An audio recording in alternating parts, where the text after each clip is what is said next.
राधे राधे बच्चों, कैसे हो आप लोग। आज हम स्टार्ट करने वाले हैं एक्सरसाइज 10.2 जो कि बहुत आसान है। इसमें हमें सिर्फ कुछ टॉपिक देखने हैं, याद करने हैं, समझने हैं और उसे हम अप्लाई करेंगे। ओके। और एक बात और कि मैंने 10.1 अपलोड कर रखी है, अगर आपने ना देखी हो तो देख लेना उसे। काफी हेल्प करेगी वो वाली वीडियो भी आपको इस एक्सरसाइज में। ओके। क्वेश्चन नंबर 1 में हमें फाइंड करना है मैग्नीट्यूड इन वेक्टर का। तो वेक्टर का मैग्नीट्यूड फाइंड कैसे करते हैं, ये मैंने पहले भी बता रखा है, मैं फिर से बता रहा हूँ कि कोई वेक्टर है हमारे पास, मान लो ये है एक्स आई कैप प्लस वाई जे कैप प्लस जेड के कैप। इसका मैग्नीट्यूड कैसे निकलेगा? रूट के अंदर ये रहा एक्स, एक्स का स्क्वायर, ये रहा वाई, वाई का स्क्वायर, ये रहा जेड, जेड का स्क्वायर। ओके, बस इतना ही करना है। मैग्नीट्यूड ऑफ ए वेक्टर, इसको शॉर्टकट में ऐसे लिखते हैं, मोड के अंदर ए वेक्टर। ठीक है, ऐसे लिख लो या शॉर्टकट में ऐसे लिख लो। ओके। वैल्यू क्या होती है? रूट के अंदर X square, Y square, Z square का सम। एक्स स्क्वायर क्या है? कोफिशिएंट ऑफ आई। आई के साथ जो भी होता है वो हमारा एक्स होता है। वाई क्या है हमारा? कोफिशिएंट ऑफ जे। और जेड क्या है? कोफिशिएंट ऑफ के। ठीक है, आई जे के। डन। तो इसमें बताओ कि क्या मिलने वाला है हमें, इसका मैग्नीट्यूड। तो इसका मैग्नीट्यूड क्या मिलेगा हमें? Magnitude of A vector equal to root के अंदर कोफिशिएंट ऑफ आई। क्या है? कुछ नहीं है यहाँ पे, तो आप चाहो तो यहाँ पे वन लिख सकते हो। जहां कुछ नहीं होता है वहां पे मल्टीप्लाई में वन होता है। ठीक है, तो यहाँ पे वन है, यहाँ पे भी वन है, यहाँ पे भी वन है, तो हमें क्या मिलने वाला है? वन का स्क्वायर प्लस वन का स्क्वायर प्लस वन का स्क्वायर, क्योंकि X square, Y square, Z square, one का स्क्वायर भी वन ही होता है। तो ये क्या मिल गया? रूट के अंदर वन प्लस वन मतलब थ्री। ठीक है, इसके बाद इसकी बात करते हैं। ये हमारा बी वेक्टर है, तो मैग्नीट्यूड ऑफ बी वेक्टर क्या आएगा हमारे पास? फिर से रूट के अंदर कोफिशिएंट ऑफ आई, आई के साथ में क्या है? टू है, मतलब टू का स्क्वायर। ठीक है, फिर प्लस कोफिशिएंट ऑफ जे, जे के साथ में क्या है? -7, मतलब -7 का स्क्वायर। काफी आसान है ना। प्लस कोफिशिएंट ऑफ के, क्या है हमारे पास? -3, मतलब -3 का स्क्वायर। किसी भी नेगेटिव का स्क्वायर पॉजिटिव होता है, तो हमें क्या मिलने वाला है? 2 का स्क्वायर 4, -7 का स्क्वायर प्लस का 49, -3 का स्क्वायर मतलब प्लस का 9। तो ये वैल्यू क्या मिल गई हमें, बताओ? 9 टू जा 18, 18 प्लस 4 22, 22 और 4 62, है ना। तो ये आ गया हमारे पास रूट का 62। इसके बाद क्वेश्चन नंबर 3 की बात करते हैं, सी पार्ट की। तो मैग्नीट्यूड ऑफ सी वेक्टर क्या आने वाला है हमारे पास? रूट के अंदर आई के साथ में क्या है हमारे पास? 1/√3, मतलब 1/√3 का स्क्वायर, प्लस वापस से 1/√3 का स्क्वायर, क्योंकि जे के साथ में भी 1/√3 ही है। फिर के साथ में माइनस का 1/√3 है, मतलब माइनस, सॉरी प्लस -1/√3 का स्क्वायर। ओके, तो मैंने क्या किया है? एक्स स्क्वायर, वाई स्क्वायर और जेड की वैल्यू क्या है? -1/√3, तो -1/√3 का स्क्वायर। ओके, तो वैल्यू क्या मिल गई हमारे पास? 1/√3 का स्क्वायर 1/3 होता है। ठीक है, तो इसके अंदर मिल गया हमें 1/3 प्लस 1/3 प्लस 1/3। तो ऐड कर दो, 1/3 प्लस 1/3 प्लस 1/3 हमें क्या मिलेगा? 3/3। 3 से 3 कैंसिल, मतलब 1 मिलेगा। तो मैं डायरेक्ट भी 1 लिख सकता था, पता नहीं क्यों मैंने इतना कुछ किया। ठीक है, तो ये हमारा आंसर आ चुका है, बस इतना ही आपको करना था। ऐसे ही फाइंड करते हैं मैग्नीट्यूड, इतना आसान सा टॉपिक है। अब आते हैं क्वेश्चन नंबर 2 पे। Question number 2, write two different vectors having same magnitude. Magnitude होता क्या है? X square, Y square, Z square. तो हमें ऐसे वेक्टर फाइंड करने हैं जिनका सेम मैग्नीट्यूड होगा। पता है इसके आंसर्स ना इनफाइनाइट पॉसिबल है, मतलब आप अनगिनत वेक्टर्स ऐसे ढूंढ सकते हो जो अलग हो लेकिन मैग्नीट्यूड की वैल्यू सेम हो। समझ रहे हो? चलो मैं निकालता हूँ वेक्टर। कुछ भी लिख दो, जैसे 2i cap plus 3j cap plus 4k cap, ये एक वेक्टर है। मान लिया हमने ये वेक्टर। ठीक है, इसका मैग्नीट्यूड क्या आएगा बताओ। और मैंने बी वेक्टर लिया। अब मैं क्या कर रहा हूँ, जहां पे एक्स है वहां पे वाई, जहां पे वाई है वहां पे जेड, एक्स पुट कर रहा हूँ। ठीक है, तो मैं क्या करने वाला हूँ, यहाँ पे 3 है ना, तो यहाँ पे 3 लिख दिया मैंने। और यहाँ पे 2 है तो मैंने यहाँ पे 2 लिख दिया। मतलब मैंने सिर्फ जगह चेंज की है एक्स और वाई की। समझ रहे हो? इससे फर्क क्या पड़ेगा? कुछ फर्क नहीं पड़ेगा। किसमें? मैग्नीट्यूड की वैल्यू में। क्योंकि मैग्नीट्यूड क्या होता है, इसका सम का रूट। तो सम का रूट अभी भी क्या आएगा, अगर मैं मैग्नीट्यूड ऑफ ए वेक्टर की बात करूं, जो कि निकालनी नहीं है हमें, लेकिन अगर मैं निकालू आपके लिए ताकि समझा सकूं मैं, इसकी वैल्यू क्या आने वाली है, 2 का स्क्वायर प्लस 3 का स्क्वायर प्लस 4 का स्क्वायर। और इसका मैग्नीट्यूड क्या आएगा, बी का, बताओ। इसका भी यही आएगा, 3 का स्क्वायर, फिर प्लस में 2 का स्क्वायर प्लस में 4 का स्क्वायर। ओके, वैल्यू तो सेम आएगी, है ना? तो ऐसे आप infinite number of vector find कर सकते हो। बस आपको इनकी वैल्यू चेंज करनी है। एक बार एक्स में जो रखा है वाई में रख देना, या जो वाई में रखा है वो जेड में रख देना, जो जेड में है वो वाई में रख देना। चेंज कर लेना, और कोई भी वेक्टर आप, कितने भी वेक्टर आप बना सकते हो जो अलग हो लेकिन मैग्नीट्यूड सेम हो। Okay. Question number 3, write two different vectors having same direction. ऐसे वेक्टर फाइंड करने हैं जिनका डायरेक्शन सेम हो। तो इसे करने का बहुत आसान सा तरीका ये है कि मान लो एक वेक्टर ए है। ठीक है, मुझे एक वेक्टर फाइंड करना है जो इसी डायरेक्शन में हो जिस डायरेक्शन में ये ए वेक्टर है। तो मैं क्या करूंगा, इसको मल्टीप्लाई कर दूंगा 2 से, इसे मल्टीप्लाई कर दूंगा 3 से, 4 से, 5 से। जिससे मन करे उससे कर दो, बस नेगेटिव से मत करना। अगर नेगेटिव से करोगे तो अपोजिट डायरेक्शन हो जाएगा।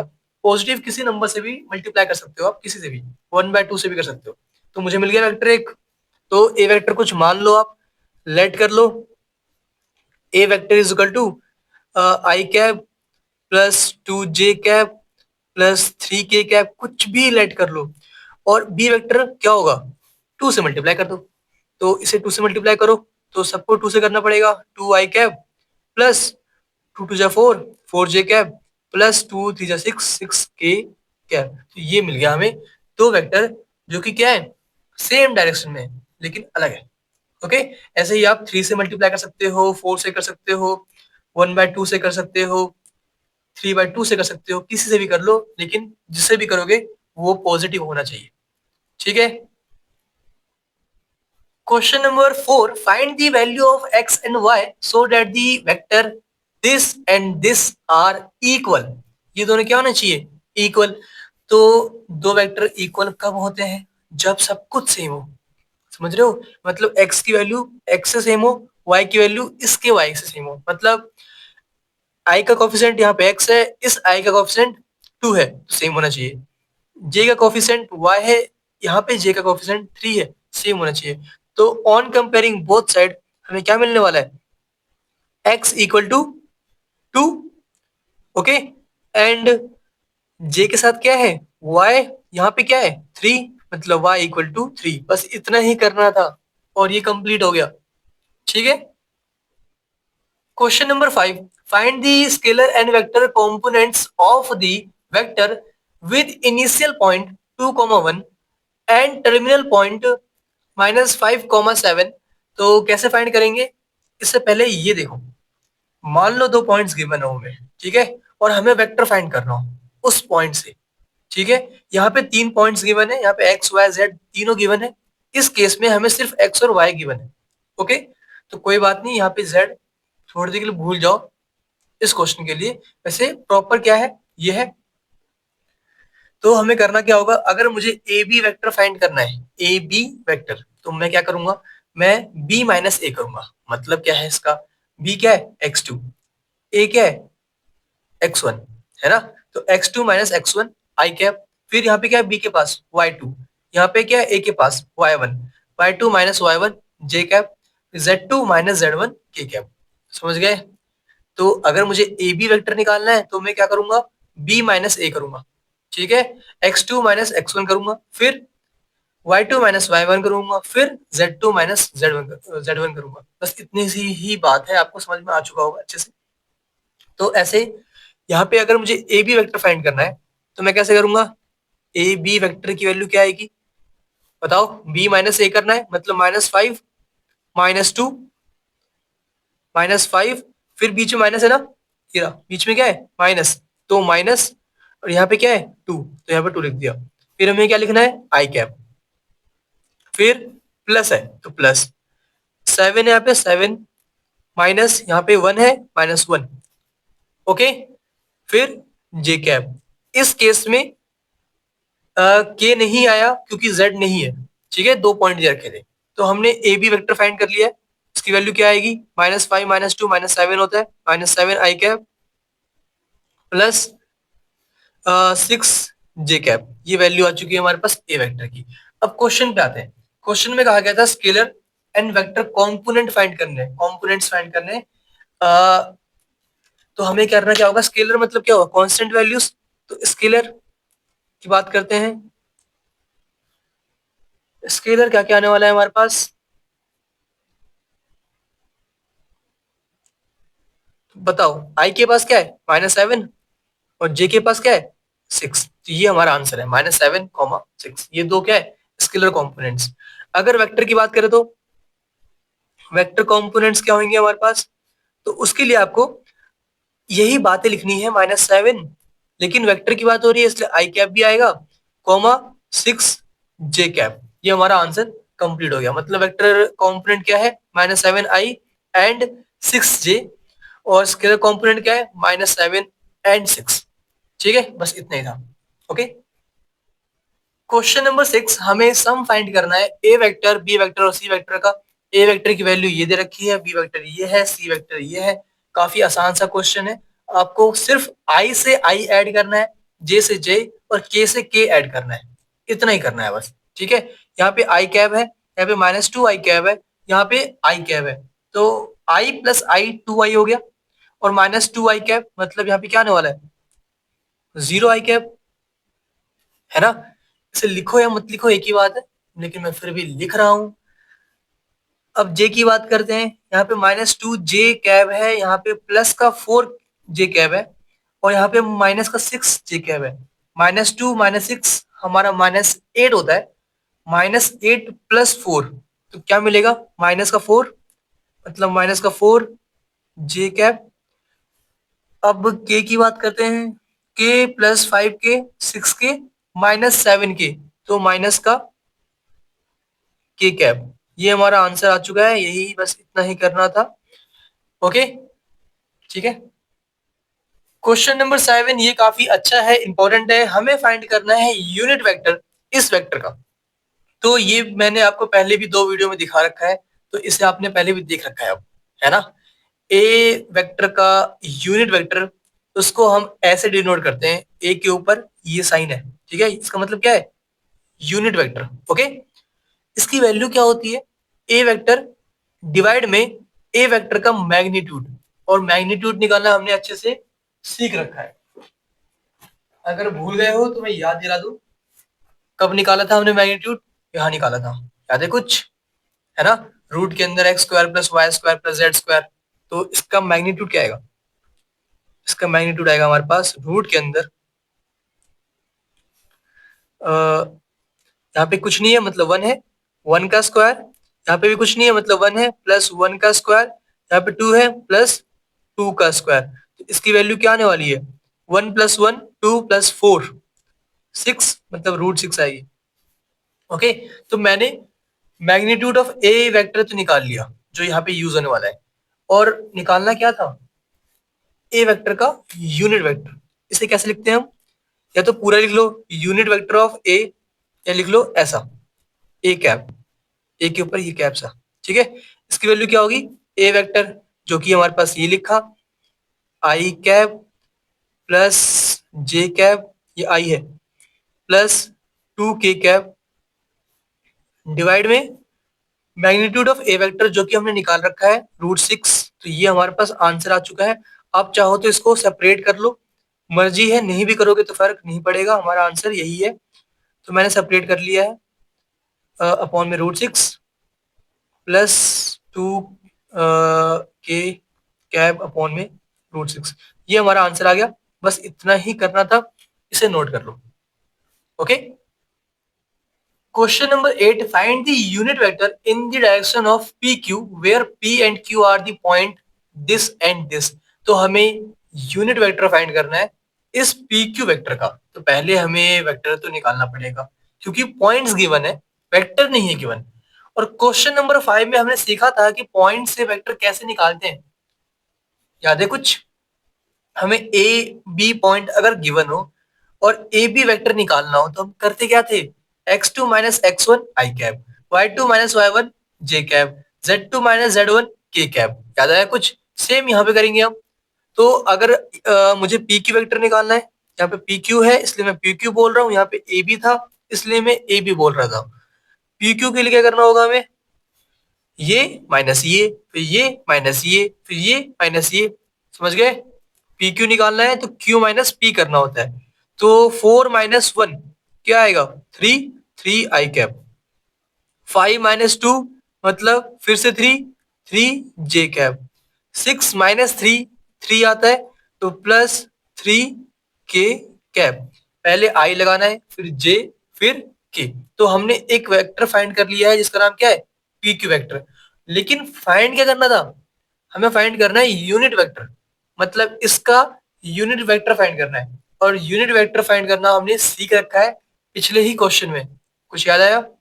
अगर हमें एक वेक्टर गिवन हो, ठीक है, तो हम उसका यूनिट वेक्टर बस उसके मैग्नीट्यूड से डिवाइड करके निकाल सकते हैं। ये हमने सीखा है। तो जल्दी से बताओ, इसे कुछ मान लो, इसे मान लो आप। जरूरत नहीं है मानने की, लेकिन मैं फिर भी इससे मैच करने के लिए बस कर रहा हूँ। नीड नहीं है इसकी। आप ये भी लिख सकते हो। मेरा कहने का मतलब ये है कि मैंने मान लिया इसे ए वेक्टर, तो मुझे क्या निकालना है? Magnitude of A vector. जल्दी से बताओ, मैग्नीट्यूड ऑफ ए वेक्टर क्या आएगा? या मैं इसको ये ना लिख के जो ये लिखा था पी क्यू वो भी लिख सकता था, एक ही बात होती। ठीक है, इसकी वैल्यू क्या आने वाली है? रूट के अंदर 3 का स्क्वायर मतलब 9, है ना? याद है ना कैसे निकालते हैं मैग्नीट्यूड? फिर इस 3 का स्क्वायर मतलब 9, फिर इस 3 का स्क्वायर मतलब 9। ये क्या मिल गया हमें? रूट के अंदर 27। और इसको मैं लिख सकता हूँ 27 3 से डिवाइड होगा, फिर 9 आएगा, फिर 3 से होगा, फिर 3 आएगा, फिर 3 से होगा, 1 आएगा। तो मतलब 2 बार 3 आ रहा है तो एक बार बाहर आ गया, तो 3√3 भी मैं इसको लिख सकता हूँ। तो ये आ चुका है मैग्नीट्यूड ऑफ ए वेक्टर। मुझे क्या फाइंड करना था? ए वेक्टर का यूनिट वेक्टर। ठीक है, तो ए कैप ये लिख लो, या लिख लो unit vector of A vector, या लिख लो यूनिट वेक्टर ऑफ, यहाँ पे पी क्यू है ये, तो पी क्यू वेक्टर। ठीक है, जो आपका मन करे। इसे हमने लेट किया था तो ये लिख लो, या लेट नहीं कर रहे हो तो ये लिख लो।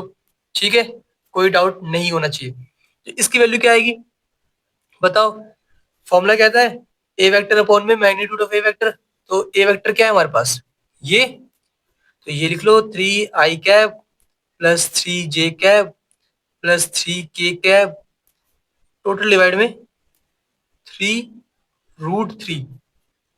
ओके, ये हमारा आंसर आ चुका है। आप चाहो तो सेपरेट कर सकते हो, करना चाहो तो कर लो, नहीं करना चाहो तो कोई बात नहीं। तो मैं सेपरेट कर देता हूँ।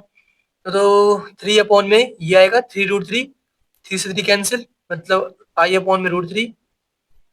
फिर ये 3 जे अपॉन में 3√3, 3 से 3 कैंसिल मतलब प्लस जे कैब अपॉन में √3, सेम टू सेम के कैब अपॉन में √3। ये हमारा आंसर आ गया। ओके, बस इतना ही करना था हमें। ठीक है, question number 9 same to same question number 8 की तरह है। For the given vector A vector and B vector हमें फाइंड करना है यूनिट वेक्टर, लेकिन in the direction of vector A vector plus B vector. तो मतलब क्या है इसका? इसका सिंपल सा मतलब है आपको ए वेक्टर प्लस बी वेक्टर का के सम का यूनिट वेक्टर फाइंड करना है। तो पहले क्या करना होगा? A vector plus B vector find करना होगा। जो वैल्यू आएगी उसको आप इसमें अप्लाई कर देना यूनिट वेक्टर के फॉर्मूले में। मेरा कहने का मतलब इतना सा है बस, इन्हें जोड़ लो, बताओ क्या वैल्यू मिलेगी। 2i माइनस आई, मतलब आई मिलेगा, आई कैप माइनस जे कैप प्लस जे कैप, तो 0 जे कैप लिखो या मत लिखो एक ही बात है। फिर 2k कैप माइनस के कैप, मतलब प्लस का के कैप। ये वैल्यू मिल गई हमें ए वेक्टर प्लस बी वेक्टर की। इसको लेट कर लो सी वेक्टर, ठीक है, लेट कर लिया हमने से सी वेक्टर। ओके, अब इससे फायदा क्या होगा, इससे क्या फायदा होने वाला है बताओ। हमें इस सी वेक्टर का यूनिट वेक्टर फाइंड करना है। क्या करना है, यूनिट वेक्टर। सी वेक्टर है क्या, इनका सम। तो भाई सी वेक्टर का यूनिट वेक्टर क्या आएगा बताओ, इसकी वैल्यू क्या आएगी, सी वेक्टर डिवाइड में सी वेक्टर का मैग्नीट्यूड, है ना, ये फॉर्मूला था ना, ए वेक्टर डिवाइड में ए वेक्टर का मैग्नीट्यूड। तो सी वेक्टर का मैग्नीट्यूड क्या आने वाला है, ये साइड में निकाल लो, ये रहा सी वेक्टर, और सी वेक्टर का मैग्नीट्यूड क्या आएगा, रूट के अंदर, यहाँ पे 1 है, जहाँ पे कुछ नहीं होता वहां पे 1 होता है, मतलब 1 का स्क्वायर, के के साथ भी क्या है 1, है ना, के का कोफिशिएंट क्या है 1, आई का क्या है 1, तो 1 का स्क्वायर प्लस 1 का स्क्वायर, तो ये √2 आने वाला है। तो सी की वैल्यू क्या है हमारे पास, आई कैप प्लस के कैप, और डिवाइड में सी का मैग्नीट्यूड क्या है √2। चाहो तो आप इसे सेपरेट भी कर सकते हो, आई कैप अपॉन में √2 प्लस के कैप अपॉन में √2, ये हमारा आंसर आ गया। ठीक है, बस इतना ही करना था, है ना। क्वेश्चन नंबर 10 काफी इंपॉर्टेंट है ये, और काफी आसान भी है। Find a vector in the direction of the vector this which has magnitude 8 unit, जिसका मैग्नीट्यूड 8 यूनिट होगा, साथ साथ जो उसकी डायरेक्शन होगी इसकी भी सेम होगी, समझ रहे हो। तो हम क्या कर सकते हैं, हम इसका यूज लेंगे यूनिट वेक्टर का। वैसे यूनिट वेक्टर होती क्या है, इस पे हमने बात तो की नहीं, इस पे हम क्वेश्चन भले ही कर चुके हैं, है ना। तो यूनिट वेक्टर क्या होता है, एक वेक्टर होता है जिसकी लेंथ क्या होती है, यूनिट लेंथ होती है, मतलब 1 लेंथ होती है उसकी, ठीक है। और निकालने का तरीका तो हमें बताइए। तो अगर मैं यूनिट लेंथ निकाल लू इसका, और फिर मैं इनटू में 8 कर दूं, तो मुझे 8 यूनिट की मिल जाएगी। मैं कहने का मतलब क्या है, इसकी हेल्प से मैं 1 यूनिट की वैल्यू निकाल सकता हूँ, ठीक है। और मुझे क्या चाहिए, 8 यूनिट चाहिए, है कि नहीं। तो मैं क्यों ना इसको 8 से मल्टीप्लाई कर दूं, तो मुझे 8 यूनिट मिल जाएगी। और यूनिट वेक्टर क्या होता है, वेक्टर वही होता है लेकिन उसका लेंथ यूनिट हो जाता है, समझ रहे हो, मतलब डायरेक्शन सेम रहती है। फिर मैं रिपीट करूं, एक वेक्टर है हमारे पास, मान लो ये, हमने उसका यूनिट वेक्टर निकाला तो हमें उसका 1 यूनिट की वैल्यू मिल गई, ठीक है, समझ रहे हो। अब मुझे चाहिए 8 यूनिट, 1 यूनिट से 8 यूनिट चाहिए, तो मैं इंटू 8 कर दूंगा, तो मुझे 8 यूनिट की वैल्यू मिल जाएगी। तो पहले क्या निकालोगे आप इसका यूनिट यूनिट वेक्टर, तो क्या वैल्यू मिलेगी, ए कैप की वैल्यू क्या मिलने वाली है, magnitude of A vector, sorry, A vector divide में मैग्नीट्यूड ऑफ ए वेक्टर। तो ए वेक्टर क्या है हमारे पास, ये रहा, और इसका मैग्नीट्यूड क्या होगा निकाल लो साइड में। ए वेक्टर का मैग्नीट्यूड क्या आने वाला है, रूट के अंदर 5 का स्क्वायर 25 प्लस, यहाँ पे कुछ नहीं है मतलब 1 है, मतलब माइनस भी है आगे, मतलब -1 है, -1 का स्क्वायर 1 होता है, प्लस 2 है, यहाँ पे 2 का स्क्वायर 4 होता है। ये क्या आ चुका है हमारे पास, √30, √30। ओके, तो वैल्यू क्या आ चुकी है हमारे पास यूनिट वेक्टर की, इसकी वैल्यू आ गई 5 आई कैप माइनस जे कैप प्लस 2 के कैप, ठीक है। ए वेक्टर की वैल्यू ये है, अपॉन में √30। ओके, तो ये वैल्यू आ चुकी है हमारे पास ए यूनिट वेक्टर की। अब हमें फाइंड क्या करना था, एक वेक्टर फाइंड करना था जिसकी यूनिट 8 होगी। तो लिख दो यहाँ पे, दी vector in the direction of a vector and having magnitude 8 unit is क्या होने वाला है बताओ, बताओ बताओ बताओ। 8 ए कैप, ये 1 यूनिट वेक्टर की वैल्यू है, हमें 8 यूनिट चाहिए, तो हमने क्या किया, 8 से मल्टीप्लाई कर दिया। मतलब आंसर क्या आने वाला है, 8 इंटू में ये, तो 8 से मल्टीप्लाई कर दो ए कैप को, इसकी वैल्यू क्या है ये, तो इसको पूरे को 8 से मल्टीप्लाई कर दो, इसकी वैल्यू क्या थी। मैं डायरेक्ट भी इसका आंसर लिख सकता था, लेकिन अभी मुझे बस समझाने पे फोकस करना है, इसलिए मैं बार बार हर एक चीज लिख रहा हूँ ताकि डाउट ना रहे। तो अब मल्टीप्लाई कर दो, 8 4 जा, 8 5 जा 40, 40 आई कैप इंटू में 8 जे कैप, 8 2 जा 16 प्लस का 16 के कैप अपॉन में √30। ये हमारा आंसर कंप्लीट हो गया है, √30 लिखा है ये हमारा आंसर कंप्लीट हो गया है। आप चाहो तो इसे सेपरेट कर सकते हो, बाकी मर्जी है, ना भी करो तो फर्क नहीं पड़ेगा, बस इतना ही करना था। ठीक है, क्वेश्चन नंबर 11 बहुत इंपॉर्टेंट है ये। हमें प्रूव करना है कि ये दोनों vector A vector and B vector are collinear. तो कैसे प्रूव करेंगे, ये आपने पहले भी देखा है। कहां पे देखा है, एक्सरसाइज 10.1 में।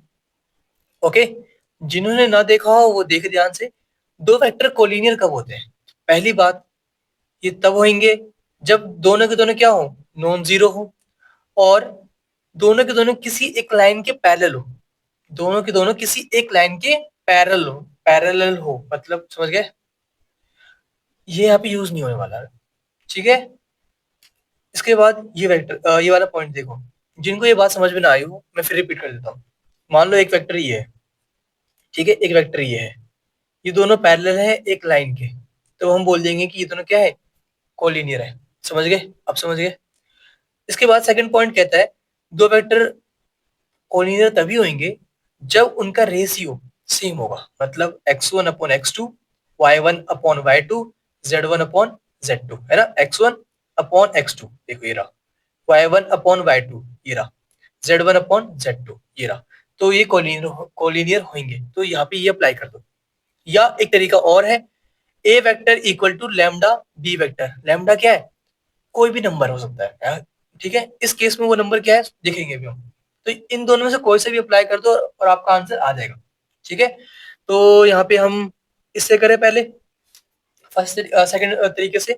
x1 क्या है यहाँ पे 2, तो मैं चेक कर रहा हूँ x1 अपॉन x2 इक्वल है कि नहीं y1 अपॉन y2 इक्वल है कि नहीं z1 अपॉन z2 के, चेक करते हैं।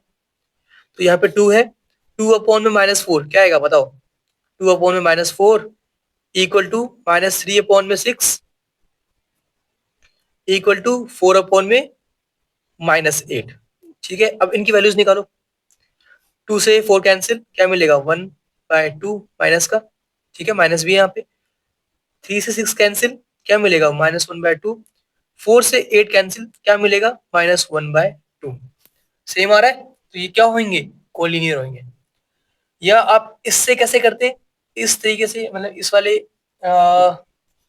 थर्ड तरीके से कैसे करते, A vector equal to lambda B vector होना चाहिए।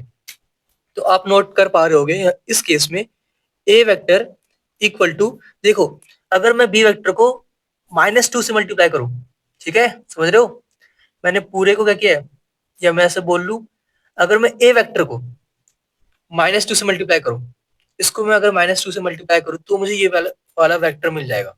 ध्यान से देखो, सही बोल रहा हूँ, -2 से इसे मल्टीप्लाई करो तो -4 आएगा, यहाँ पे है, -2 से इसे मल्टीप्लाई करो तो प्लस का 6 आएगा, 6 है यहाँ पे, -2 से इसको मल्टीप्लाई करो तो -8 आएगा, है ना। तो देख पा रहे हो आप कि अगर मैं ए वेक्टर में -2 मल्टीप्लाई करूंगा तो मुझे क्या मिल जाएगा, बी वेक्टर मिल जाएगा। या मैं इसको ऐसे बोल लू, ए वेक्टर इक्वल टू -2 डिवाइड में ले आओ, -1/2 बी वेक्टर। दिख रहा है ऐसा कुछ, देखो सेम है कि नहीं। अगर ए वेक्टर चाहिए आपको तो इस पूरे को -1/2 से मल्टीप्लाई कर दो, मैंने कुछ नहीं किया है, -2 को मल्टीप्लाई से डिवाइड में शिफ्ट कर दिया, तो ये सेटिस्फाई हो रहा है। A vector equal to lambda B vector, lambda non zero होना चाहिए, मतलब लैम्डा की वैल्यू जीरो नहीं होनी चाहिए, जो कि नहीं है, -1/2 है, जीरो तो नहीं है, तो ये क्या होगा, कोलिनियर, कोलिनियर। या तो ऐसे प्रूव कर लो या ऐसे कर लो, मर्जी आपकी है। ठीक है, question number 12, find the direction cosine of the vector I plus 2J plus 3K। तो हमें पता है ये बात, अगर वेक्टर गिवन होगा तो हम उसका यूनिट वेक्टर फाइंड करेंगे। क्या करेंगे? Unit vector. और यूनिट वेक्टर के स्केलर ही क्या होते हैं? डायरेक्शन कोसाइन होते हैं। अगर हमें वेक्टर की जगह पे अल्फा बीटा गामा गिवन होता तो हम क्या करते? कॉस लगा देते, cos alpha cos gamma cos beta, है ना, cos alpha cos beta cos gamma, यही हमारे डायरेक्शन कोसाइन होते। अगर हमें एंगल गिवन होता तो हम ये काम करते, लेकिन हमें वेक्टर गिवन है तो हम क्या करेंगे? इस वेक्टर का यूनिट वेक्टर फाइंड करेंगे और उसके स्केलर से क्या होंगे? हमारे एल एम और एन। ठीक है, तो निकालते हैं। तो ये निकाल रहे हैं हम ए यूनिट वेक्टर। कैसे मिलता है ये? ए वेक्टर डिवाइड में ए वेक्टर का मैग्नीट्यूड। ओके, तो बताओ ए वेक्टर का मैग्नीट्यूड क्या होगा? ए वेक्टर का मैग्नीट्यूड क्या होने वाला है? रूट के अंदर यहाँ पे कुछ नहीं है, मतलब 1 है ना, 1 का स्क्वायर प्लस यहाँ पे 2 है, 2 का स्क्वायर प्लस यहाँ पे 3 है, 3 का स्क्वायर। तो ये क्या मिलने वाला है? 1 प्लस 2 का स्क्वायर 4 होता है, मतलब 5 प्लस 9 14। तो ये आ गया हमारे पास रूट 14। ओके, तो पुट कर दो इसके अंदर। ए वेक्टर क्या है हमारे पास? I plus 2J cap plus 3K cap upon में मैग्नीट्यूड ऑफ ए वेक्टर जो कि रूट 14 है हमारे पास। तो यहाँ पे रूट 14 लिख दो, सेपरेट कर लो इसे, मतलब आई कैप अपॉन रूट 14, बीच में प्लस है तो प्लस 2 अपॉन रूट 14 जे कैप प्लस 3 अपॉन रूट 14 के कैप। ओके, तो हमें आंसर मिल चुका है। आंसर क्या है? लिख लो यहाँ पे। डायरेक्शन क्वेश्चंस क्या होंगे? इस वेक्टर का, ये वेक्टर क्या है हमारे पास? ए यूनिट वेक्टर, इसके स्केलर्स, मतलब आई के साथ क्या है यहाँ पे? 1 अपॉन रूट 14, जे के साथ क्या है?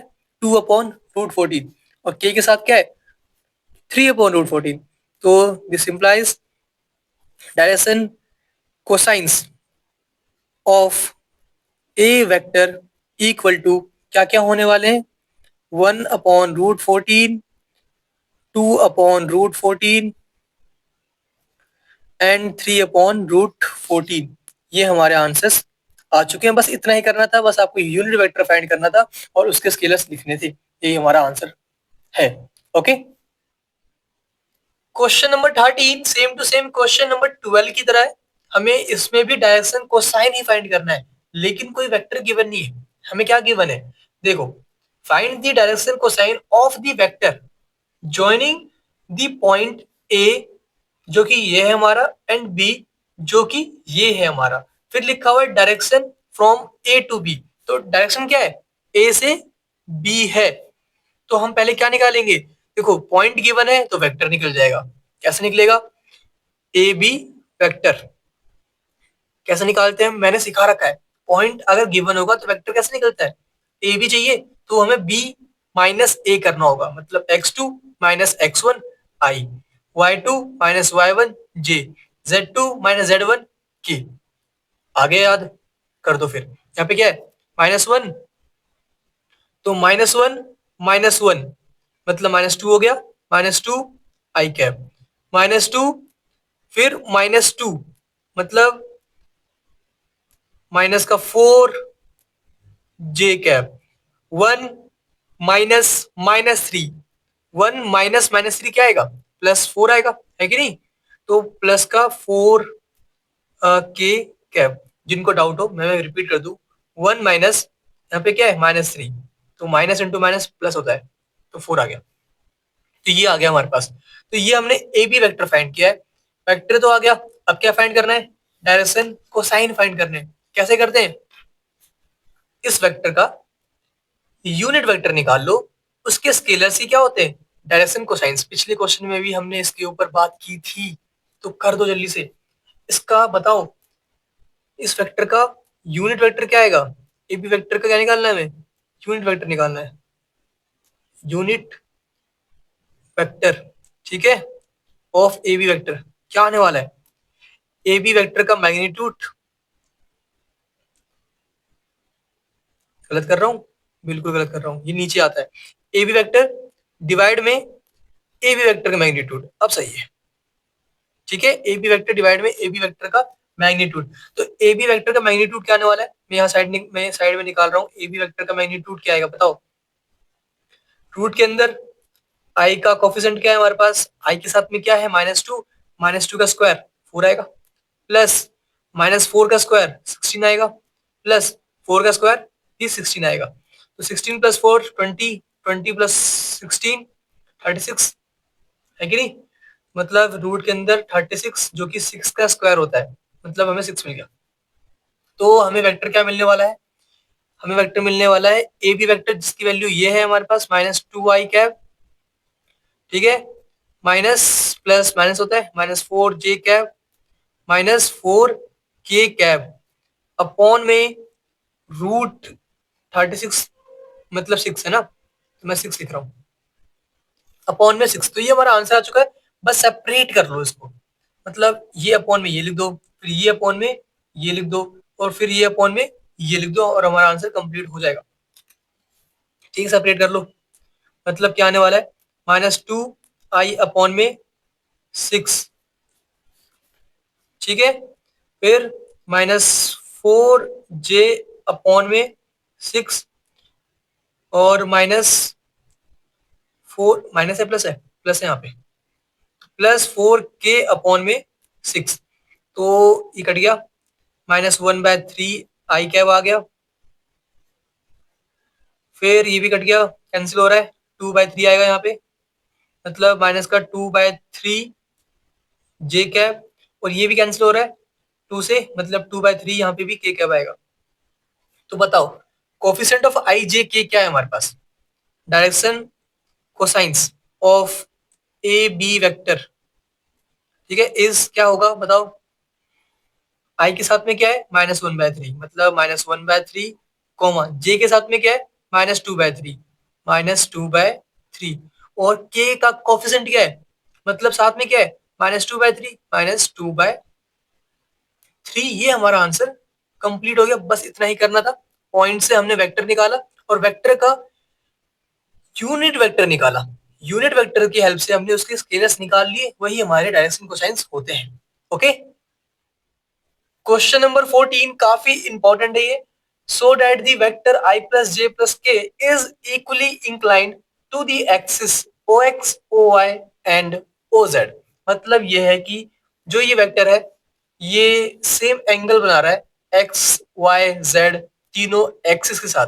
तो हमें करना क्या है? हमें अल्फा, बीटा और गामा इक्वल प्रूव करना है। मतलब अल्फा क्या होता है?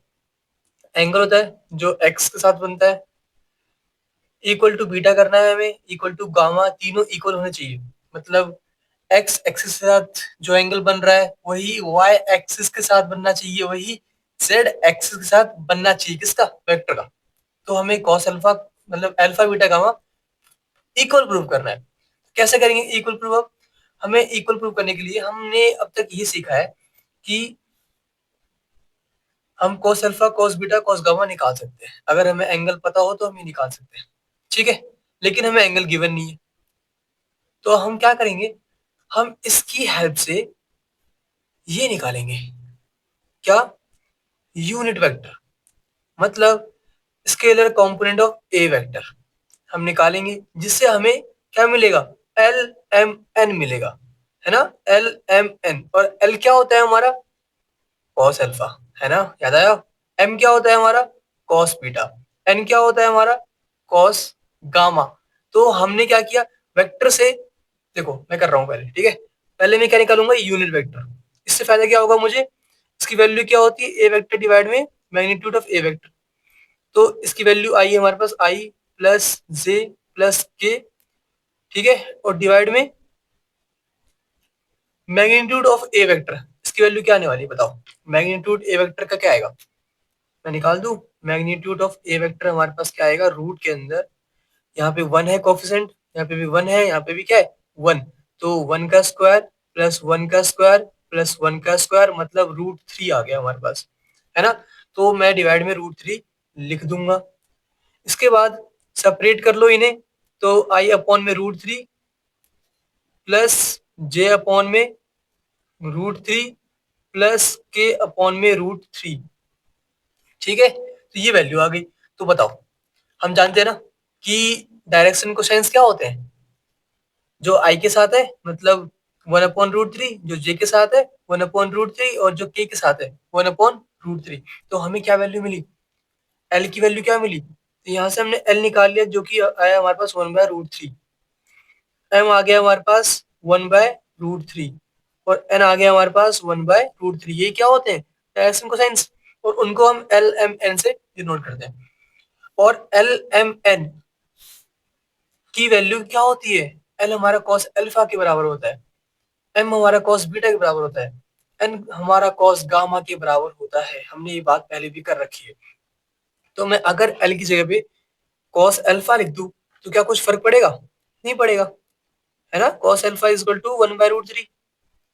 अगर मैं इसकी जगह पे कॉस बीटा लिख दूं, एक ही बात है, 1/√3। और मैं इसकी जगह पे कॉस गामा लिख दूं तो भी कुछ फर्क नहीं पड़ेगा, एक ही बात है। एन हमारा क्या होता है? Cos gamma. तो यहाँ पे मैं कॉस गामा लिख रहा हूँ, जिसकी वैल्यू क्या है? 1/√3। अच्छा, प्रूव क्या करना था हमें? हमें प्रूव करना था कि अल्फा बीटा गामा की वैल्यू इक्वल है। तो यहाँ से अल्फा की वैल्यू निकाल लो। अल्फा क्या आएगा हमारे पास? कॉस इधर ले आओ, कॉस इधर आके कॉस इनवर्स बन जाएगा, कॉस इनवर्स 1/√3। अच्छा, यहाँ से बीटा की वैल्यू क्या आएगी? कॉस को इस साइड ले आओ, मतलब कॉस इनवर्स 1/√3। और इसको भी गामा की वैल्यू निकालो इससे, तो क्या मिलेगी? गामा इक्वल टू कॉस इधर ले आओ, कॉस इनवर्स 1/√3। क्या ये तीनों इक्वल नहीं है? इक्वल है ना। सेम आ रही है value, cos inverse 1/√3, cos inverse 1/√3, cos inverse 1/√3। तो ये इक्वल में लिख दो यहाँ पे, इक्वल है ना। तो हेंस प्रूफ कि alpha beta gamma is equal. That means they are making equal, क्या बोलते हैं, they are equally inclined with the O X O Y and O Z. ये यहाँ पे लिख देना, हमारा हमारा आंसर कंप्लीट हो गया। ओके, क्वेश्चन नंबर 15 काफी इंपॉर्टेंट है ये, और आसान है काफी। ठीक है, तो ध्यान से देखना है इसे। इसे स्टार्ट करने से पहले मैं एक बात याद दिला दूं आपको कि पोजीशन वेक्टर होता क्या है। पोजीशन वेक्टर एक वेक्टर है जो कि ओरिजिन से स्टार्ट होता है, ठीक है, और एक पॉइंट पे खत्म हो जाता है। जैसे कि ये वेक्टर है हमारा, ओ से स्टार्ट हो रहा है, पी पे खत्म हो रहा है, तो ये ओपी वेक्टर हो गया। और इसकी वैल्यू क्या होगी? हमें पता है वेक्टर कैसे फाइंड करते हैं। जब पॉइंट गिवन हो हमें, दो पॉइंट, x-0 का स्क्वायर, y-0 का स्क्वायर, z-0 का स्क्वायर, तो क्या बन जाएगा हमारे पास? यही, ठीक है, एक्स आई लिख दो यहाँ पे। इसकी वैल्यू क्या होगी ओपी वेक्टर की? एक्स आई प्लस वाई जे प्लस जेड के। ओके, मतलब पॉइंट में बस आई जे के लगा दो एक्स वाई जेड में साथ में, तो आपको पोजीशन वेक्टर मिल जाता है। ठीक है, और ये मैग्नीट्यूड कैसे निकालते हैं सबको पता है, ये बात है, ये हमने पहले भी देख रखा है। इसके अलावा जो मेन चीज है वो अब सुनते हैं। क्वेश्चन में कहा गया है कि find the position vector of a point R which divide the line joining two points P and Q.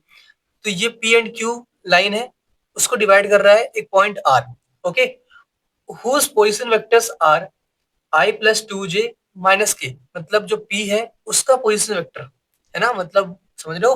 P का पोजीशन वेक्टर का मतलब क्या हुआ कि वो ओरिजिन से, ये ओरिजिन इसका, ठीक है, अभी दिखाया था मैंने, ओरिजिन से पी पॉइंट पे तो क्या बोलते थे हम? Position vector. वैसे ये रहा ओरिजिन, ये रहा पी पॉइंट, ठीक है। इसका पोजीशन वेक्टर दे रखा है हमें, क्या दे रखा है?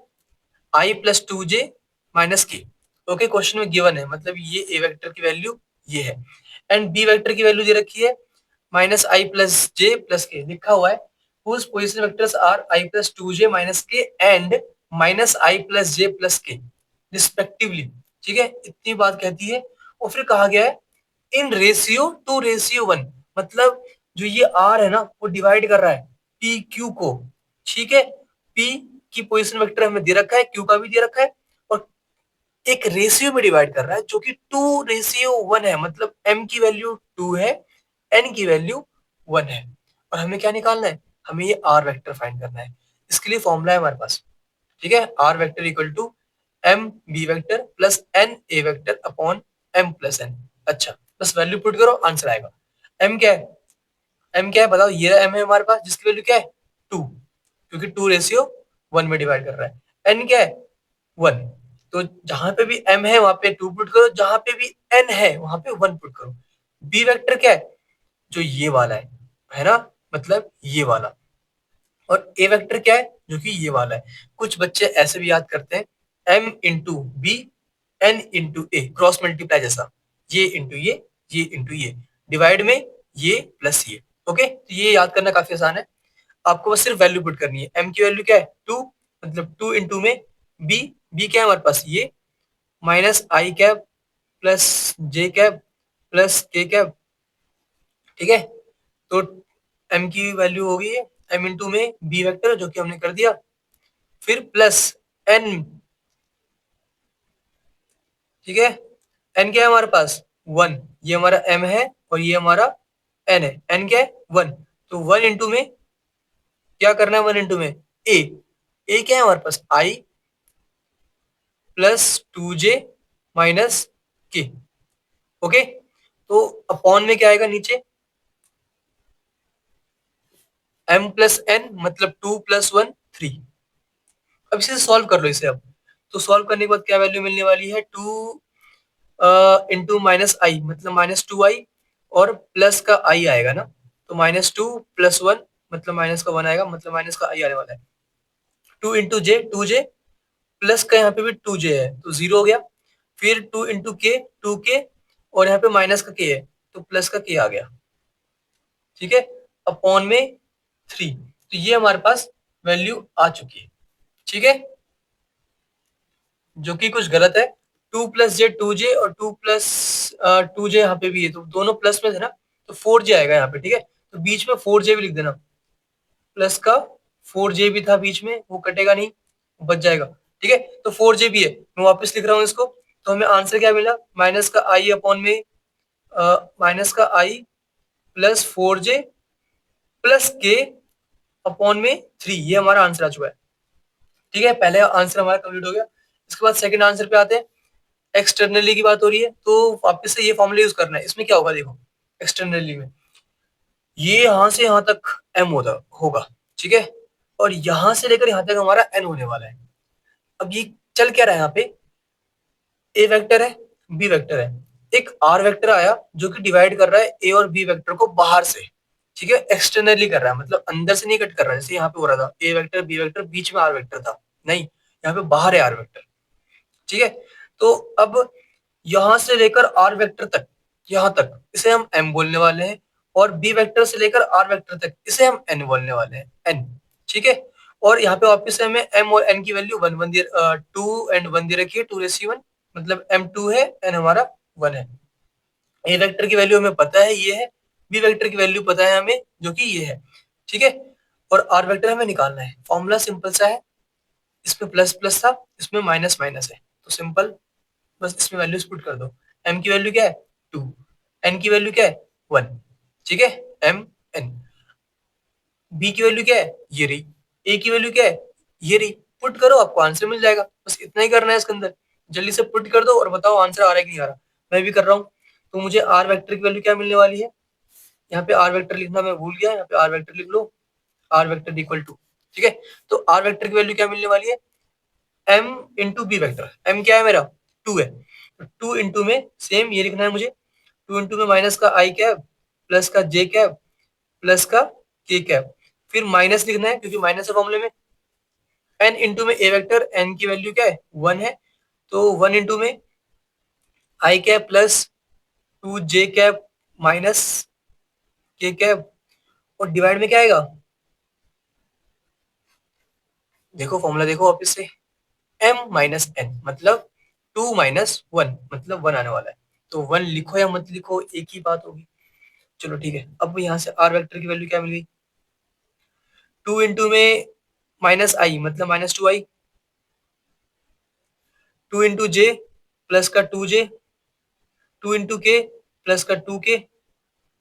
ओके, फिर 1 इंटू में आई, -1 है ना, तो माइनस का आई कैब आएगा, माइनस इंटू में 2j, मतलब माइनस का 2j कैब आएगा, माइनस इंटू में माइनस के मतलब प्लस का के कैब आएगा, और डिवाइड में 1 है, लिखो या मत लिखो एक ही बात होगी।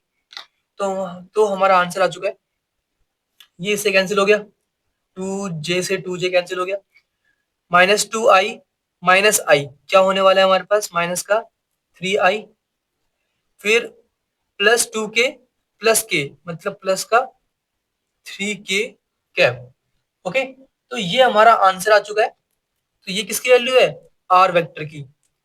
ठीक है, जब एक्सटर्नली होगा तब आंसर ये आएगा, और इंटरनली में आंसर ये आने वाला है। ओके, हमने सिर्फ ये फॉर्मूले यूज किए हैं, इन्हें याद कर लो और हमारा काम बन जाएगा। ओके, क्वेश्चन नंबर 16 जो कि काफी आसान सा है, हमें फाइंड करना है position vector of the mid point of the vector joining point P and Q. हमें इसके मिड पॉइंट का जो कि आएगा, जो भी आएगा उसका पोजीशन वेक्टर फाइंड करना है। तो सिंपल सी बात है, अगर आपको पॉइंट बताओ, ठीक है, तो पोजीशन वेक्टर होता क्या है, ओ पी वेक्टर, मतलब ओरिजिन से स्टार्ट हो रहा है, एक पॉइंट पी तक जा रहा है। कैसे निकालते हैं, पी माइनस ओ करना होता है, मतलब एक्स माइनस जीरो आई कैप, वाई माइनस जीरो जे कैप, जेड माइनस जीरो के कैप, है ना। इसकी वैल्यू क्या होगी, एक्स आई कैप प्लस वाई जे कैप प्लस जेड के कैप। ओके, सबको पता है ये बात, बस यहाँ पे जो पॉइंट्स है उसमें आई जे के लगा दो, आपको पोजीशन वेक्टर मिल जाएगा। ठीक है, तो हमें क्या करना है, हमें बीच वाला पॉइंट फाइंड करना है, मतलब मिड पॉइंट फाइंड करना है, और उसमें हम आई जे के लगा देंगे तो हमें क्या मिल जाएगा, पोजीशन वेक्टर। सिंपल सी बात, वैसे होता क्या है, ओपी वेक्टर मतलब स्टार्ट हो रहा है ओरिजिन से और एंड हो रहा है एक पॉइंट पे। ठीक है, तो इसे बोलते हैं हम ओपी वेक्टर। और ओपी वेक्टर निकलेगा कैसे, पी की कोऑर्डिनेट माइनस ओ की coordinate, X minus zero Y minus zero Z minus zero, उसमें आई जे के लगा दो, ये बन जाता है। ठीक है, सबको ये बातें पता होगी, पहले भी बता चुका हूँ मैं कई बार। तो अभी करना क्या है, हमें मिड पॉइंट निकालना है, तो पहले मिड पॉइंट बताओ क्या होगा, कैसे निकालते हैं, 2 + 4 अपॉन में 2, ये मिल गया हमें एक्स कोऑर्डिनेट, फिर कॉमा, वाई कोऑर्डिनेट की बात करते हैं, 3 + 1 डिवाइड में 2, फिर जेड कोऑर्डिनेट 4 - 2 अपॉन 2। ठीक है, तो वैल्यू क्या मिलने वाली है बताओ, 2 + 4 6/2, 3 आएगा मतलब 3, 3 + 1/2 मतलब 4/2 मतलब 2 आएगा, और 4 - 2 2 आएगा, 2/2 1 आएगा। तो ये कोऑर्डिनेट आ गया हमारे पास मिड पॉइंट का, जो भी पॉइंट होगा बीच में उसकी कोऑर्डिनेट क्या है, 3 2 1। कैसे निकाला हमने, इसको इससे ऐड करो डिवाइड बाय 2, इसको इससे ऐड करो डिवाइड बाय 2, इसको इससे ऐड करो डिवाइड बाय 2। तो बताओ अब किसकी बात करनी है हमें, अब हमें बात करनी है पोजीशन वेक्टर की, पोजीशन वेक्टर। ठीक है, किसकी, पोजीशन वेक्टर की, of mid point of P Q line. ठीक है, तो इसकी पोजीशन वेक्टर क्या होंगे, अभी हमने बात किया, सिर्फ आपको इसमें आई जे के लगाना है। ठीक है, तो ये पॉइंट्स है हमारे पास, तो इसमें आई जे के लगा दो, तो 3i कैप, ठीक है, प्लस 2j कैप प्लस के कैप। ठीक है, 3 के साथ आई, 2 के साथ जे, 1 के साथ के, तो ये हमारा आंसर आ गया, बस इतना ही करना था। ओके, क्वेश्चन नंबर 17 काफी इंपॉर्टेंट है ये, तो ध्यान से देखना। So that the point A B and C with position vector A vector is equal to this, B vector ये है, सी वेक्टर ये है, हमें गिवन है। ठीक है, तो हमें कहा क्या गया है कि 3 पॉइंट्स है ए बी सी, और ए का पोजीशन वेक्टर क्या है, पोजीशन वेक्टर होता है क्या है, उस पॉइंट से ओरिजिन तक का वेक्टर, मतलब ओ ए वेक्टर की वैल्यू क्या है, ए वेक्टर, जिसकी वैल्यू दे रखी है ये। ठीक है, इसे हम बोलते हैं पोजीशन वेक्टर, सबको पता है बात। Vector start from the origin to a point, उसे क्या बोलते हैं हम, पोजीशन वेक्टर, जिसकी वैल्यू दे रखी है यहाँ पे। ये रहा ए वेक्टर, ये रहा पॉइंट बी तक का बी वेक्टर, ये रहा पॉइंट सी तक का सी वेक्टर। और हमें प्रूव क्या करना है, हमें प्रूव करना है कि जो ये ट्राइंगल बन रहा है ना, वो एक राइट एंगल ट्राइंगल है। और राइट एंगल ट्राइंगल कैसे प्रूव करते हैं हम, जब कोई ट्राइंगल ये सेटिस्फाई करे कि हाइपोटेनस का whole square equal to perpendicular का होल स्क्वायर प्लस बेस का होल स्क्वायर, अगर ये प्रूव कर पाए तो ट्राइंगल हमारा राइट एंगल ट्राइंगल हो जाएगा। तो हमें पहले तो हाइपोटेनस की वैल्यू निकालनी होगी, मतलब ये निकालना होगा इसकी लेंथ कितनी बड़ी है। तो लेंथ निकालते कैसे? लेंथ हमें निकालना आता है, लेंथ को ये मैग्नीट्यूड बोलते हैं, है ना, वो निकालना आता है। लेकिन उसके लिए हमें वेक्टर चाहिए, मतलब हमें ये बीसी वेक्टर चाहिए। अगर मुझे वेक्टर पता होगा तो मैं मैग्नीट्यूड मतलब लेंथ निकाल लूंगा। अगर मुझे ये पता होगा तो मैं निकाल लूंगा, मतलब ये वेक्टर चाहिए मुझे, ये वेक्टर चाहिए और ये वेक्टर चाहिए। लेकिन ये हमें गिवन नहीं है, मानते हो कि नहीं मानते? हमें ये वेक्टर गिवन है ही नहीं, हमें गिवन है कि इसके पोजीशन वेक्टर क्या है, ये क्या है, ये क्या है और ये क्या है। तो हम कैसे फाइंड करेंगे? देखो, सिंपल सी बात है, हमने ये बातें शायद कर रखी है पहले भी। अगर मुझे ए बी वेक्टर फाइंड करना है ना, तो मुझे बी का पोजीशन वेक्टर माइनस ए का पोजीशन वेक्टर करना होगा। सिंपल सी बात, मुझे ए बी चाहिए तो मुझे बी का पोजीशन वेक्टर और ए का पोजीशन वेक्टर को यूज करते हुए उनका माइनस मतलब सब्ट्रैक्शन डिफरेंस निकालना होगा। तो मुझे ए बी वेक्टर मिल जाएगा। बी वेक्टर वैसे है क्या? ये है। माइनस करना है मुझे ए वेक्टर, ये तो कर दोगे ये काम? तो मैं डायरेक्ट कर दूं, 2i-3i, क्या आएगा? माइनस का आई आएगा, आई कैप, माइनस जे, माइनस, माइनस करना है ना, माइनस जे माइनस, क्या माइनस करना है? -4j। तो माइनस जे माइनस -4j मतलब माइनस इंटू माइनस प्लस हो गया, तो माइनस प्लस हो गया, तो यहाँ पे क्या आने वाला है? प्लस का 3j। ओके, उसके बाद के -4k, तो माइनस माइनस प्लस होता है, तो ये प्लस का 5k आ गया। ओके, ए बी वेक्टर आ चुका है। अब हम निकालने वाले हैं बीसी वेक्टर। तो बीसी वेक्टर की वैल्यू क्या आएगी? बीसी मतलब सी का पोजीशन वेक्टर जो कि सी वेक्टर है, माइनस ए का, सॉरी, माइनस बी का पोजीशन वेक्टर, है ना। बीसी मतलब सी माइनस बी। तो सी क्या है हमारे पास? ये रहा। माइनस करना है हमें बी, तो आई -2i, तो हमें माइनस का आई मिल जाएगा। फिर -3j माइनस माइनस जे, तो ये प्लस का जे हो गया। तो सिंपल सी बात है, माइनस करना सबको आता है ना। तो -3 माइनस माइनस मतलब प्लस का 1, तो माइनस का 2 जे आने वाला है।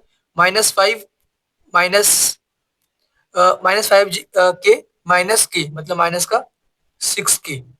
ओके, तो इसके बाद क्या करेंगे हम? ए भी निकल गया, बी से निकल गया, तो अब ए सी भी निकाल लो, है कि नहीं? तो ए सी निकाल लो या सी ए निकाल लो, जो आपका मन करे, तो कुछ भी निकाल लो। तो ए सी निकाल लेते हैं या सी ए निकाल लो, क्या निकालना चाहोगे आप?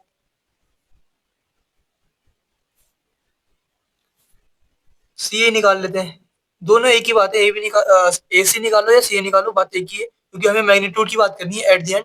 तो सी ए मतलब ए माइनस सी, पीछे माइनस आगे वाला, मतलब ए वेक्टर माइनस सी वेक्टर। तो ए वेक्टर क्या है हमारा? ये 3i-i, तो हमें क्या मिलेगा? 2i cap. फिर -4j माइनस -3j मतलब +3j हो जाएगा, तो यहाँ पे माइनस का j आने वाला है, जे कैप। और -5, सॉरी, ए माइनस सी करना है, -4k माइनस -5k, तो ये क्या मिलने वाला है? -4 + 5, तो प्लस का के कैप। ओके, तो ये वैल्यू आ चुकी है। इसके बाद क्या करना था हमें? मैंने बताया था स्टार्टिंग में ही कि हमें लेंथ निकालनी है, इसकी लेंथ कितनी है, मतलब मैग्नीट्यूड निकालनी है। तो मुझे बताओ जल्दी से, मैं यहीं पे कर रहा हूँ। ए बी वेक्टर का मैग्नीट्यूड क्या आएगा? मैग्नीट्यूड कैसे निकालते थे हम? मैंने सिखा रखा है मैग्नीट्यूड निकालना। अगर हमारे पास वेक्टर है, ठीक है, तो हम क्या करते थे? जो भी वेक्टर है उसका एक्स स्क्वायर, ये वेक्टर है हमारे पास, ठीक है, तो एक्स का स्क्वायर प्लस वाई का स्क्वायर प्लस जेड का स्क्वायर, उसका अंडर रूट, है ना। हमने ये कर रखा है पहले भी। तो ए बी वेक्टर का मैग्नीट्यूड क्या आएगा? रूट के अंदर एक्स मतलब जो आई के साथ है, आई के साथ में क्या है यहाँ पे? जहाँ पे कुछ नहीं होता वहां पे 1 होता है, और माइनस है तो -1 मतलब -1 का स्क्वायर प्लस 3 का स्क्वायर प्लस 5 का स्क्वायर। इसकी वैल्यू क्या आएगी बताओ? -1 का स्क्वायर 1 होता है, 1 + 9 10, 10 + 25 कितना आया? 35 मतलब √35। ये हमारे पास ए बी वेक्टर की वैल्यू आ चुकी है। ऐसे ही बी सी वेक्टर की मैग्नीट्यूड की वैल्यू आ चुकी है, ठीक है, पूरी बात बोल देता हूँ मैं। ऐसे ही बीसी वेक्टर के मैग्नीट्यूड की वैल्यू कितनी आएगी, लेंथ कितनी आएगी बीसी वेक्टर की? सेम वही काम करना है मैग्नीट्यूड निकालने के लिए आपको। आई के साथ में क्या है? माइनस का 1, जहाँ पे कुछ नहीं है ना वहाँ पे 1 होता है, ठीक है ना। तो माइनस भी है तो मतलब माइनस का 1, -1 का स्क्वायर प्लस यहाँ पे क्या है, जे के साथ में -2 मतलब -2 का स्क्वायर, प्लस के साथ में क्या है -6 मतलब -6 का स्क्वायर। किसी भी नेगेटिव का स्क्वायर पॉजिटिव होता है, सबको बात ये पता होगी।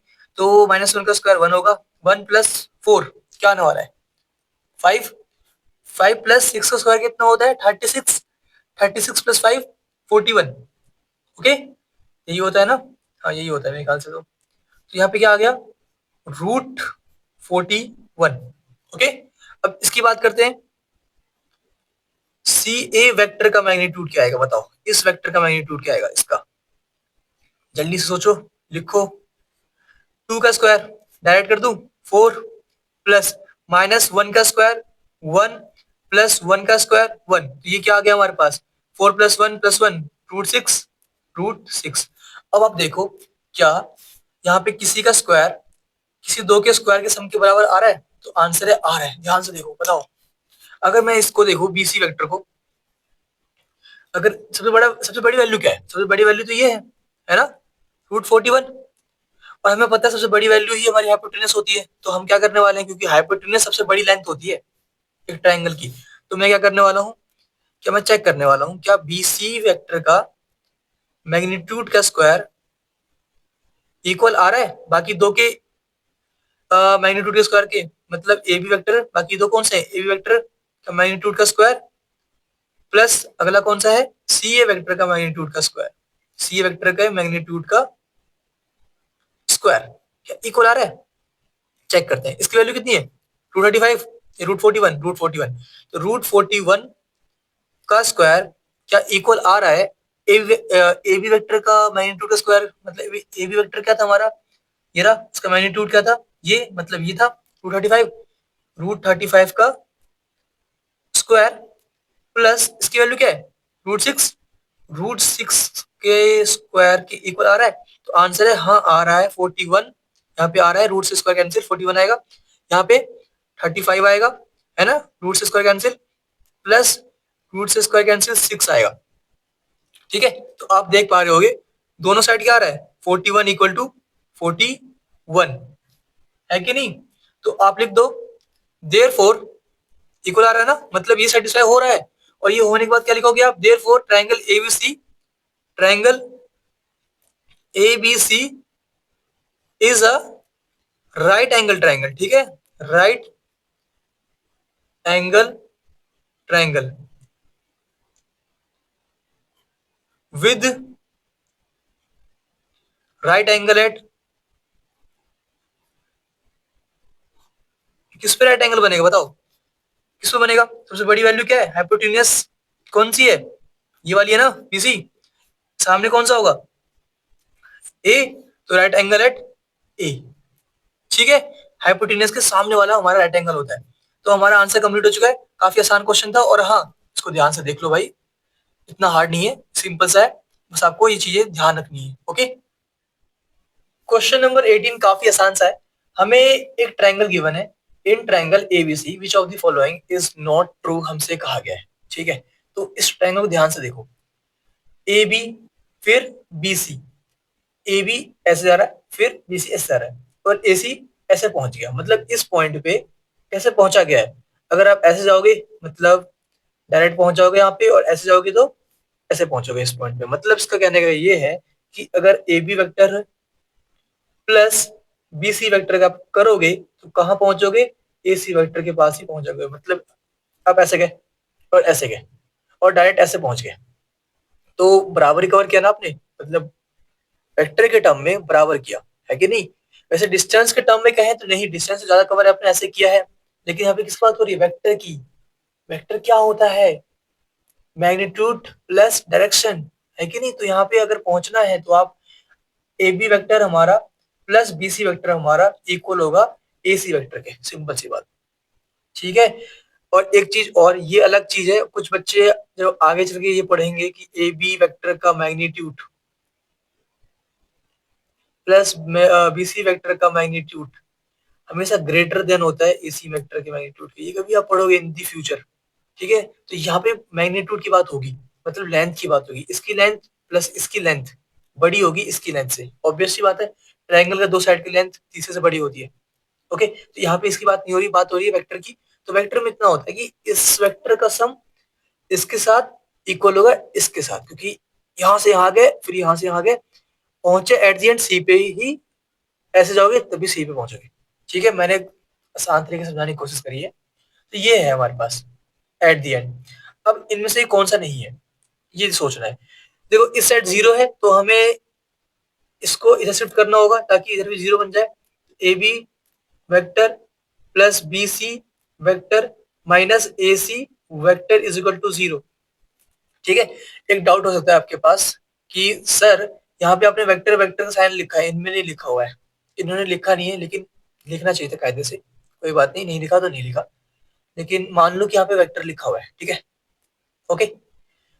तो अब बताओ कौन सा मैच नहीं हो रहा और कौन सा मैच हो रहा है। A B vector plus B C vector minus A C vector होना चाहिए था। तो ये रहा A B vector plus B C minus A C, तो ये तो ठीक है, ये वाला ट्रू है, इसमें कोई गलती नहीं है। बाकी तीनों मैच नहीं हो रहे तो तीनों क्या फॉल्स है? तो आंसर है नहीं, अभी चेक हमने ढंग से नहीं किया है।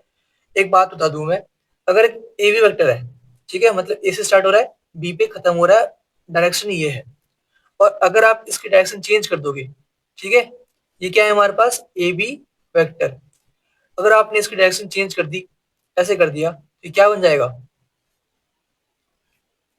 ये क्या बन जाएगा? बी ए वेक्टर, मतलब बी से स्टार्ट हो रहा है और ए पे पहुंच रहा है। ओके, अगर मुझे दोनों को इक्वल करना है तो मुझे क्या करना होगा? अगर मुझे इसको इसके इक्वल करना है तो इसको माइनस से मल्टीप्लाई कर दो, इसको माइनस से मल्टीप्लाई कर दो ताकि इसका डायरेक्शन चेंज हो जाए। तो मैं एट द एंड ये बोलना चाहता हूं कि ए बी वेक्टर इक्वल होता है माइनस बी ए वेक्टर के। या अगर आप शॉर्टकट में याद करना चाहते हो तो ये समझ लो कि अगर आप एक वेक्टर को, ए बी वेक्टर है, उसको इक्वल करना चाहते हो बी ए वेक्टर से, मतलब आपने ए बी को बी ए में चेंज कर दिया है, तो माइनस से मल्टीप्लाई कर दो। ठीक है, मतलब मैं ए बी वेक्टर को बी ए वेक्टर लिख सकता हूँ माइनस से मल्टीप्लाई करने के बाद। तो अगर मैं इसी को थोड़ा चेंज कर दूं, A B vector plus B C vector, यहाँ पे ए सी है, तो मैं अगर इसको सी ए लिख दूंगा तो मुझे माइनस से मल्टीप्लाई करना पड़ेगा, और एक माइनस पहले से है तो प्लस का सी ए वेक्टर हो जाएगा। तो ये कोई कहीं पे है क्या ऐसा कुछ? ये रहा, ये भी क्या है? सही है, क्योंकि यहाँ पे ए सी को सी ए लिखा गया है, इसलिए माइनस से मल्टीप्लाई कर दिया, और माइनस एक पहले से भी था तो प्लस का हो गया। ठीक है, अब ये दो बच गए, इन दोनों में से कौन सही है कौन सा गलत, सोचो ध्यान से। तो अगर आप नोट कर पाओगे कि ये देखो, A B vector C A vector, तो सी ए से कोई दिक्कत नहीं है हमें, है ना, ए बी से भी कोई दिक्कत नहीं है। यहाँ पे माइनस का सी बी क्यों लिखा हुआ है? सोचो, अगर मैं सी बी लिखा ना माइनस का, हाँ, अगर मैं बी सी को चेंज कर दूं सी बी में तो मुझे क्या करना होगा? माइनस से मल्टीप्लाई करना होगा, है कि नहीं? ये किसका इक्वल होगा? सी बी, चेंज किया मैंने बीसी को सीबी में तो माइनस से मल्टीप्लाई करूंगा, यहाँ पे भी तो यही कर रखा है, बीसी को सीबी लिखा हुआ है माइनस से मल्टीप्लाई करके, तो ये सही है। तो कौन सा गलत है? ये वाला गलत है। मानते हो कि नहीं मानते? क्योंकि यहाँ पे क्या होना चाहिए था? प्लस का सी होना चाहिए था, यहाँ पे माइनस का सी है। दिख रहा है? हमने देखा ना अभी जस्ट, ए सी को आप सी ए लिख सकते हो लेकिन माइनस से मल्टीप्लाई करने के बाद, लेकिन यहाँ पे तो माइनस से मल्टीप्लाई किया ही नहीं गया है, सीधा ए सी को सी ए लिख दिया, माइनस से मल्टीप्लाई करना था ना यहाँ पे, तो ये गलत हो गया। तो ट्रू आंसर क्या है हमारे पास? क्या पूछा गया है कि विच of the following is not true, तो नॉट ट्रू कौन सा है? सी, तो सी इज आवर करेक्ट आंसर, यही हमारा नॉट ट्रू है, सब ट्रू है इसके अलावा बस यही क्या है? गलत है, इसलिए ये वाला हमारा ऑप्शन करेक्ट हो जाएगा, option number C. Okay, question number 19 काफी इंपॉर्टेंट है ये। If A and B are two collinear vector then which of the following is incorrect. हमें बताना है कि अगर दो वेक्टर है जो कि ए वेक्टर और बी वेक्टर है, ये कोलिनियर है, हमें गिवन है कि कोलिनियर है, तो भाई कोलिनियर है तो क्या ये सारी प्रॉपर्टीज हमें याद है? अगर वो कोलिनियर है तो ये प्रॉपर्टी सारी सेटिस्फाई करेगा। कौन कौन सी प्रॉपर्टीज है मैं एक बार याद दिला दूं वापस से। अगर दो वेक्टर कोलिनियर है, ठीक है, और दोनों के दोनों नॉन जीरो है, तो कब कोलिनियर होंगे? जब दोनों के दोनों पैरेलल होंगे सेम लाइन के, मतलब एक ए वेक्टर है एक बी वेक्टर है, अगर दोनों वेक्टर एक सेम लाइन के पैरेलल हुए होंगे तो क्या बोलेंगे हम? कोलिनियर। ये बात और जो मैंने बता रखी है इससे मतलब नहीं है कि डायरेक्शन क्या है दोनों का, हो सकता है इसका डायरेक्शन ये हो, इसका सेम हो या अपोजिट हो, है ना, सेम भी या अपोजिट हो, इससे मतलब नहीं है, मतलब किससे, दोनों के दोनों एक तीसरी लाइन से पैरेलल होने चाहिए, तो ये क्या होगा, कोलिनियर होगा। उसके अलावा क्या सीखा था हमने, अगर दो वेक्टर कोलिनियर तभी होंगे जब उनका रेशियो इक्वल होगा, मतलब x1/x2 इक्वल होगा y1/y2 इक्वल होगा z1/z2, मतलब दोनों के दोनों प्रोपोर्शनल होंगे। ठीक है, और क्या सीखा था कि A vector lambda times B vector होगा, है ना, लैम्डा कोई भी नंबर हो सकता है, नॉन जीरो नंबर, मतलब जीरो के अलावा कोई भी सा भी नंबर। ओके, ये बातें हमने कर रखी थी। तो अब देखते हैं कौन सी बात ये यहाँ पे गिवन है, मैं ये सुनो मेरी बात, यहाँ पे हमें गिवन है कि ए वेक्टर और बी वेक्टर क्या है, आर कोलिनियर। ठीक है, ये हमें गिवन है, क्योंकि ये कोलिनियर हमें ऑलरेडी गिवन है, मतलब कि तीनों प्रॉपर्टी सेटिस्फाई कर रही होंगी। तो हम चेक करेंगे कि इनमें से कौन सी प्रॉपर्टीज ऐसी है जो इनमें से नहीं है, चेक करते हैं। पहले लिखा हुआ है कि बी वेक्टर इक्वल लैम्डा ए वेक्टर होगा और लैम्डा इज एनी स्केलर, तो ये बात तो सही है ना, हमने यहाँ पे देखा है A vector equal to lambda B vector, और लैम्डा क्या है, कोई सा भी नंबर है, कोई सा भी स्केलर है। ठीक है, तो ये ट्रू है, इससे हमें दिक्कत नहीं है, ये हमारा यहाँ पे कवर हो गया। फिर कहा गया है A unit vector equal to plus minus B unit vector, यहाँ पे ध्यान से देखो, यहाँ पे ये नहीं लिखा हुआ है कि A vector equal to plus minus B vector, ये नहीं लिखा है, क्या लिखा है, ए का यूनिट वेक्टर इक्वल होगा प्लस माइनस बी के यूनिट वेक्टर के बराबर होगा। तो मैं कहूंगा ये ट्रू है। अब आप बोलोगे सर ये कैसे ट्रू हो गया, भैया ये कैसे ट्रू हो गया, ये कहाँ लिखा है इसमें बताओ, ये कहीं नहीं लिखा, लेकिन ये कॉमन सेंस बोलती है। कैसे बोलती है, मैं एग्जांपल देता हूँ, एग्जांपल दे रहा हूँ, मैं अपने ही क्वेश्चन से दे रहा हूँ जो हमने किया है एक्सरसाइज में। क्वेश्चन नंबर 11, देखो यहाँ पे क्वेश्चन नंबर 11 में क्या था, हमारे पास ए वेक्टर की वैल्यू ये थी, बी वेक्टर की वैल्यू ये थी। मैं कह रहा हूँ एक काम करो, इस ए वेक्टर का यूनिट वेक्टर फाइंड कर लो, कर लोगे, क्या करना होता है, इसके डिवाइड में इसी का मैग्नीट्यूड, सबको आता है। इस बी वेक्टर का यूनिट वेक्टर फाइंड कर लो, ठीक है, तो क्या मिलेगा, बी वेक्टर का मैग्नीट्यूड डिवाइड कर दो, है ना, तो आपको वैल्यू मिलेगी, निकालो, जो भी वैल्यू मिलेगी ना बराबर मिलेगी दोनों की, इसकी वैल्यू और इसकी वैल्यू बराबर मिलेगी, क्योंकि दोनों वेक्टर्स क्या है, कोलिनियर है, समझ रहे हो, निकालो इनकी वैल्यूज, आपको बराबर मिलेगी। और डिफरेंस क्या होगा, हो सकता है कि दोनों सेम डायरेक्शन में हो सकता है दोनों डिफरेंट डायरेक्शन में हो। ठीक है, मतलब हो सकता है कि ए वेक्टर का यूनिट वेक्टर की वैल्यू प्लस बी वेक्टर की यूनिट वेक्टर वैल्यू के बराबर मिल जाए, या ए वेक्टर का यूनिट वेक्टर इक्वल है माइनस टाइम्स बी वेक्टर का यूनिट वेक्टर। ठीक है, दोनों केस पॉसिबल है। एक काम करो, इनके यूनिट वेक्टर निकालो आप और चेक करो कि क्या आ रहा है, क्या ये आ रहा है या ये आ रहा है, ये भी आए या ये भी आए, दोनों ही सही है। ठीक है, मतलब ये ट्रू होने वाला है, हमेशा ट्रू होगा। अगर दो वेक्टर कोलिनियर है तो उनके यूनिट वेक्टर क्या होंगे, एक दूसरे के बराबर होंगे या माइनस टाइम होंगे। ठीक है, ये ट्रू होगा, समझ गए। क्रॉस चेक करना है तो क्रॉस चेक कर लो, इस एग्जांपल से कर सकते हो, या कोई भी एग्जांपल जिस जो दो वेक्टर कोलिनियर हो। ओके, इसके बाद थर्ड में कहा गया है the respective component of A and B are proportional, ये भी सही है, क्यों, हमने देखा है ना, x1/x2 equal y1/y2 equal z1/z2, respective components मतलब x1 x2 का रेशियो, y1 y2 का रेशियो, z1 z2 का रेशियो क्या है, प्रोपोर्शनल है कि नहीं, तो ये भी क्या है, ट्रू है, तीनों के तीनों ट्रू मिल गए। अब इसे चेक करते हैं, both the vectors a and b have same direction but different magnitude, ये गलत हो गया। देखो, डायरेक्शन सेम हो ये जरूरी नहीं है, दो वेक्टर कोलिनियर है, हो सकता है कि दोनों किसमें हो, डिफरेंट डायरेक्शन में हो, इससे मतलब नहीं कि डायरेक्शन सेम है या डिफरेंट है, कुछ भी हो सकता है, लेकिन दोनों के दोनों किसी एक के पैरेलल होने चाहिए, है कि नहीं, तो ये तो गलत बोल रहा है, ये बोल रहा है कि सेम ही होना चाहिए डायरेक्शन, नहीं, अपोजिट भी चलेगा, तो ये क्या होगा, फॉल्स होगा, तो ये हमारा करेक्ट आंसर है, हमें फॉल्स फाइंड करना था, तो ये क्या है, फॉल्स है। ओके, इतना ही था, काफी इंपॉर्टेंट है, तो इसको ध्यान से देखना, समझना, और वीडियो कैसे लगी बताना मत भूलना एट द एंड। ओके, इससे मुझे मोटिवेशन मिलता है और मैं जल्दी वीडियोस अपलोड करने की कोशिश करता हूँ। तो टेक केयर और all the best for your upcoming exams.